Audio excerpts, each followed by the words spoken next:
சோழர்களின் வெற்றி நகரமான கங்கை கொண்ட சோழபுரத்திற்கு இன்னும் சற்று நேரத்தில் புறப்படுகிறார் பிரதமர் நரேந்திர மோடி என்ற அண்மை செய்தியை பார்க்கிறோம். சாலையின் இருபுறமும் அங்கே பாஜகவினரும் அதேபோல அதிமுகவினரும்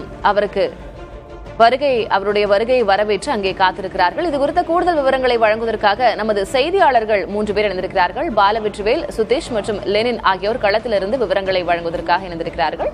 நாம் ஒவ்வொருவரிடமும் பேசலாம். முதலில் செய்தியாளர் சுதீஷ், எந்த பகுதியில் நீங்க இருக்கிறீங்க? சுதீஷ், பிரதமர் மோடி திருச்சி விமான நிலையத்திற்கு புறப்படுகிறார் அப்படின்ற தகவலை பார்க்கிறோம். செய்யப்பட்டிருக்கக்கூடிய ஏற்பாடுகள் என்ன, பாதுகாப்பு நிலவரங்கள் என்ன?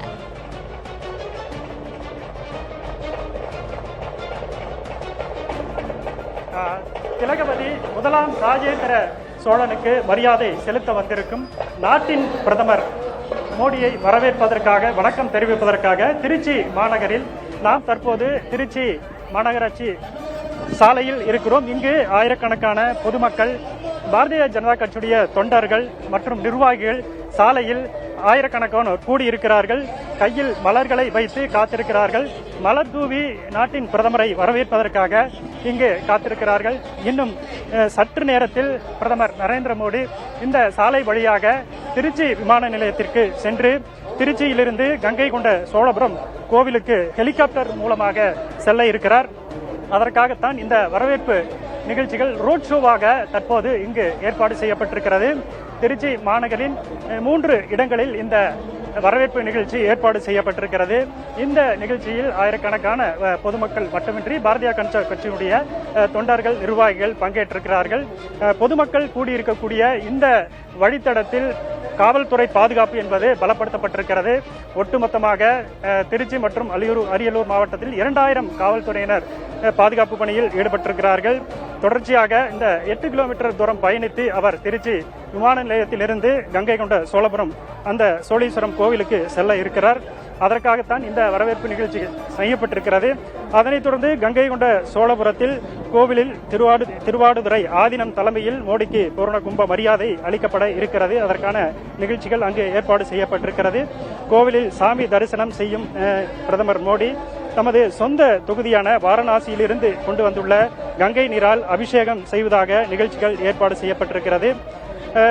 இது தொடர்பாக பிரதமர் மோடி தமது எக்ஸ் வலைப்பக்கத்தில் பதிவிட்டுள்ள ஒரு செய்திக்குறிப்பில் மாமன்னன் முதலாம் ராஜேந்திர சோழனின் தென்கிழக்கு ஆசியாவுக்கான கடல் பயணம், சோழர் கால கட்டடக்கலையின் ஒளிரும் எடுத்துக்காட்டாக விளங்கும் கங்கை கொண்ட சோழீஸ்வரம் கோவில் கட்டுமான பணி தொடக்கம் ஆகியவற்றின் 1000வது ஆண்டினை குறிக்கும் வகையில் இன்று வெகு சிறப்பானதொரு நிகழ்ச்சி நடைபெறுவதாக அவர் தெரிவித்திருக்கிறார். முதலாம் ராஜேந்திர சோழனை கௌரவிக்கும் வகையில் ஒரு நினைவு நாணயம் வெளியிடப்படுவது தங்களுடைய பாக்கியமாகவும் அவர் அந்த எக்ஸ் பக்கத்தில் ஒரு பெருமிதத்துடன் தெரிவித்திருக்கிறார். வெளிநாடுகளுக்கு செல்லக்கூடிய பிரதமர் மோடி தமிழர்களுடைய தொன்மையும் தமிழ் மொழியின் தொன்மையும் தொடர்ந்து அவர் பேசி வருவது ஒரு குறிப்பிடத்தக்க ஒரு விஷயமாக பார்க்கப்படுகிறது.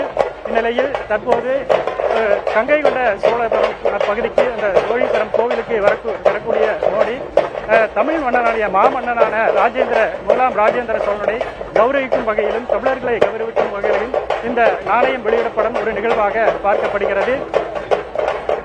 இந்த ஒரு அரசியல் நினைவாகவும் இந்த ரோட் ஷோ பார்க்கப்படக்கூடிய ஒரு நிகழ்ச்சியாக இருக்கிறது. தமிழர்களுடைய கவனத்தை ஈர்க்கும் விதமாகவும் இந்த நாணயம் வெளியிடக்கூடிய ஒரு நிகழ்வானது பார்க்கப்படும் வகையில் பொதுமக்களையும் இந்த 8 கிலோமீட்டர் பயணித்து அவர் அந்த ஒரு அரசியல் ஒரு கவனத்தை ஈர்க்கும் விதமாகவும் இந்த திருச்சியில் நடைபெறக்கூடிய இந்த ரோட் ஷோ நிகழ்வானது பார்க்கப்படுகிறது. அதன் ஒரு பகுதியாகவே அவர் தங்கியிருக்கக்கூடிய அந்த ஹோட்டலில் இருந்து திருச்சி விமான நிலையம் வரைக்கும் பொதுமக்கள். சோழர்களின் முன்னாள் தலைநகரத்திற்கு இன்றைக்கு பிரதமர் வரவிருப்பது நிச்சயமாக முக்கியத்துவம் வாய்ந்ததாக பார்க்கப்படுகிறது. கள விவரங்களை வழங்கியிருக்கிறீர்கள் சுதீஷ், உங்களுக்கு நன்றி. இதே போல பிரதமர் தங்கியிருக்கும் விடுதியின் முன்பாக இருந்து நமது செய்தியாளர் சார்ல்ஸ் இணைகிறார். அவரிடம் பேசலாம். சார்ல்ஸ், பிரதமர் கிளம்பி விட்டாரா? இன்னும் சற்று நேரத்தில் திருச்சி விமான நிலையத்திற்கு அவர் புறப்படுகிறார் அப்படின்ற தகவலை பார்க்கிறோம். அங்க இருக்கக்கூடிய கள சூழல்